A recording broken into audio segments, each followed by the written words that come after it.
வணக்கம். இன்னைக்கு நாம சரித்திரத்தையே மாத்தி போட்ட ஒரு கதைய பத்தி தான் பார்க்க போறோம். உயிர்த்தெழுதல்.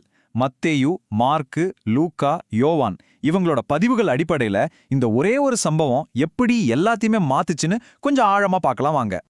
இந்த கேள்வி கொஞ்சம் யோசிக்க வைக்குதில்ல.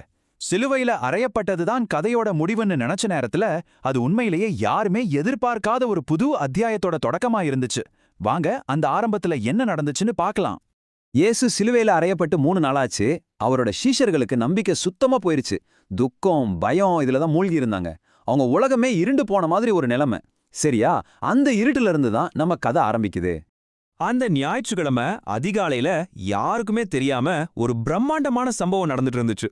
இயேசு கொடுத்த வாக்குறுதி அது நிறைவேற போற தருணம் அது. மகதலேனா, மரியாள் கூட இன்னும் சில பெண்கள் அவங்க குருவுக்கு கடைசி மரியாதை செய்யணும்னு ஒரே நோக்கத்தோட கல்லறைக்கு போறாங்க. அவங்க மனசுல என்ன இருந்துச்சு? ஒரு மூடுன கல்லறை, ஒரு சோகமான கடமை, அவ்வளோதான். ஆனா அவங்க அங்க சந்திச்சது வரலாற்றையே தலைகீழா மாத்த போற ஒரு பெரிய அதிசயம். கொஞ்சம் யோசிச்சு பாருங்க. திடீர்னு ஒரு பெரிய பூகம்பம். கல்லறைய மூடிட்டு இருந்த அந்த பெரிய கல் புரட்டி போட்டிருக்கு. உள்ள போனா ஒண்ணுமே இல்ல. இயேசுவோட உடல் அங்க இல்ல. அவங்களுக்கு எவ்ளோ குழப்பமா, எவ்ளோ அதிர்ச்சியா இருந்திருக்கும் இல்லையா? அப்போதான் அந்த அமைதியை களைச்சிட்டு ஒரு தேவதூதரோட குரல் கேக்குது. அவர் இங்கே இல்ல, அவர் சொன்ன மாதிரியே உயிரோட எழுந்துட்டார். அந்த வார்த்தைகள் அவங்க துக்கத்தை ஒரே நொடியில திகைப்பா மாத்துது. அந்த திகைப்பு நம்பிக்கையா மாறுது. இதுதான் உயிர்த்தெழுதல் பத்தின முதல் அறிவிப்பு. சரி, இவ்ளோ பெரிய ஒரு செய்திய முதல்ல கேட்டது யாரு? இது யதார்த்தமா நடந்ததா? இல்லவே இல்ல. கடவுளோட திட்டத்துல யாரு முதல் சாட்சியா இருக்கணும்னு தேர்ந்தெடுத்ததுல ஒரு ஆழமான அர்த்தம் இருக்கு. அந்த காலத்துல பெண்கள் சொல்றத சாட்சியா ஏத்துக்கவே மாட்டாங்க. சட்டப்படியும் சரி, சமூகத்திலும் சரி அதுக்கு மதிப்பே இல்ல.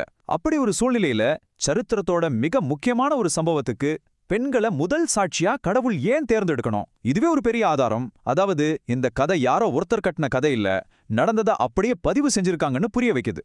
மகதலேனா மரியாள் அழுதுகிட்டே கல்லறைக்கு வெளியே நிக்கிறா. யாரோ தோட்டக்காரர்னு நினைச்சு பேசிட்டு இருக்கா. அப்போ அவர் ஒரே ஒரு வார்த்தை சொல்றாரு, மரியாளே.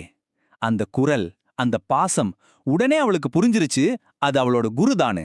அந்த ஒரு நொடியில உயிர்த்தெழுதல்ங்கிறது வெறும் வதந்தி இல்ல, அது அப்பட்டமான உண்மைன்னு அவளுக்கு உறுதியாச்சு. உயிரோட எழுந்த இயேசு மரியாளுக்கு ஒரு புது வேலையை கொடுத்தார். நீ போய் நான் உயிரோட இருக்கேன்னு என் சகோதரர்களுக்கு சொல்லு. அதுவரைக்கும் துக்கத்துல இருந்த ஒரு பெண் இப்போ நம்பிக்கையோட முதல் தூதரா மாறுறாங்க. ஒரு சின்ன தீப்பொறி மாதிரி ஆரம்பிச்ச இந்த செய்தி மெதுவா பரவ ஆரம்பிச்சது. ஆனா சந்தேகம் இன்னும் இருந்துச்சு. அந்த சந்தேகத்தை போக்குறதுக்காகவே இயேசு திரும்ப திரும்ப அவரோட சீஷர்களுக்கு காட்சியளிச்சார். பெண்கள் சொன்னத சீஷர்களால உடனே நம்ப முடியல. பேதுருவும் யோவானும் வேகமா கல்லறைக்கு ஓடி போறாங்க. அங்க பார்த்தா இயேசுவோட உடலை சுத்தின துணி எல்லாம் கிடக்குது. ஆனா தலையில சுத்தின துணி மட்டும் நீட்டா மடிச்சு தனியா வச்சிருக்கு. யோசிச்சு பாருங்க, யாராவது உடலை திருட வந்தா இப்படி நீட்டா மடிச்சு வச்சுட்டு போவாங்களா? அந்த மடிச்ச துணியை பார்த்ததும் அவங்களுக்கு புரிஞ்சிருச்சு, இது ஏதோ சாதாரண விஷயம் இல்ல, தெய்வீகமான ஒண்ணு நடந்திருக்குன்னு. அடுத்து எம்மாவுஸ் சாலை சம்பவம். ரொம்ப இன்ட்ரெஸ்டிங்கான ஒண்ணு. 2 சீஷர்கள் கூட ஒரு அந்நியர் மாதிரி நடந்துகிட்டே மேசியா ஏன் சாகணும், ஏன் உயிரோட எழும்பணும்னு வேதத்துல சொல்லி இருக்குன்னு இயேசுவே விளக்குறாரு. அவர் யாருன்னு அவங்களுக்கு காட்டுறதுக்கு முன்னாடி அவங்க மனசு முதல்ல திறக்கிறாரு. இத உணர்ந்ததும் அந்த 2 பேரும் உடனே எருசலேமுக்கு திரும்பி ஓடுறாங்க. மத்தவங்க கிட்ட போய் ரொம்ப உற்சாகமா சொல்றாங்க, கர்த்தர் நிஜமாவே உயிரோட எழுந்துட்டாரு. இப்படி ஒவ்வொரு சாட்சியமா வர வர சந்தேகங்கிற சுவரெல்லாம் உடைய ஆரம்பிக்குது. இப்போ கதை ஒரு கிளைமேக்ஸ்க்கு வருது. பயந்து போய் ஒரு ரூம்குள்ள கதவை பூட்டிட்டு ஒளிஞ்சிருந்த சீஷர்கள் எப்படி திடீர்னு தைரியமா வெளியே வந்து பிரசங்கம் செஞ்சாங்க? அவங்கள அப்படி தலைகீழா மாத்தின அந்த கடைசி ஆதாரம் என்ன? ஆனா எல்லாருமே உடனே நம்பல. தோமான்னு ஒருத்தர், அவர் சொல்றாரு, நான் அவரோட காயங்களை கண்ணால பார்த்து தொட்டு பார்க்கற வரைக்கும் நம்பவே மாட்டேன்னு. இதுக்கு பேரு அவநம்பிக்கை இல்ல, இது ஒரு நேர்மையான சந்தேகம். சொல்லப்போனா நம்மள பலருக்கும் வர ஒரு கேள்விதானே இது. இயேசு மறுபடியும் வர்றாரு. இந்த தடவை தோமாவுக்காகவே. உன் விரலை இங்க கொண்டு வா, என் காயங்களை பாருன்னு சொல்றாரு. அந்த ஒரு நொடி தோமாவோட எல்லா சந்தேகமும் காத்துல பறந்து போச்சு.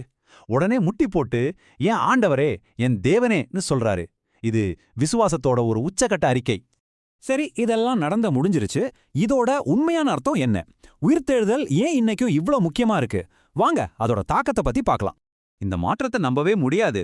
கொஞ்ச நாளைக்கு முன்னாடி பயத்துல ஒளிஞ்சிருந்தவங்க இப்போ தைரியமா ஊர் முன்னாடி நின்னு பேசுறாங்க. எப்படி இந்த மாற்றம்? ஒரே ஒரு காரணம்தான், அவங்க உயிரோட எழுந்த இயேசுவை கண்ணால பார்த்தாங்க. அப்புறமா இயேசு அவரோட சீஷர்களுக்கு ஒரு கடைசி கட்டளையை கொடுக்கிறார். நீங்க புறப்பட்டு போய் எல்லா தேசத்து மக்களையும் சீஷராக்குங்க. இது வெறும் ஒரு ஆர்டர் இல்ல, இது ஒரு மிகப்பெரிய உலகளாவிய இயக்கத்தோட ஆரம்ப புள்ளி. உயிர்த்தெழுதலோட செய்தி இதுதான். தவக்காலம், அதாவது அந்த துக்கமோ சுய பரிசோதனையும் வெறுமையில முடியறதில்ல, அது ஒரு வெற்றியோட முடியுது. அந்த சிலுவையோட இருள், நம்பிக்கையே இல்லாத அந்த இருள், அது காலியான கல்லறையோட வெளிச்சத்துல முடியுது. ஒரு புது விடியல் பிறக்குது. எல்லாத்துக்கும் மேல ஈஸ்டரோட முக்கியமான செய்தி இதுதான்.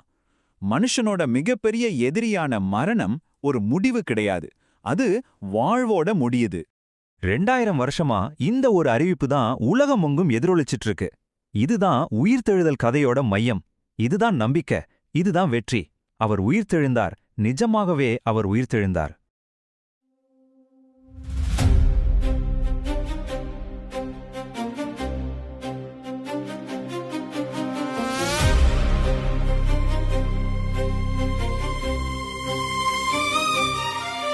அதிகாலை வெளிச்சம் வந்ததே, அந்த கல்லறை திறந்ததே, பயம் எல்லாம் மறைந்ததே, இயேசு உயிர்த்தெழுந்ததே. கல்லும் உருண்டு போனதே, இருள் எல்லாம் ஓடியதே, மரணம் கூட தோற்றதே, மகிமை இன்று தோன்ற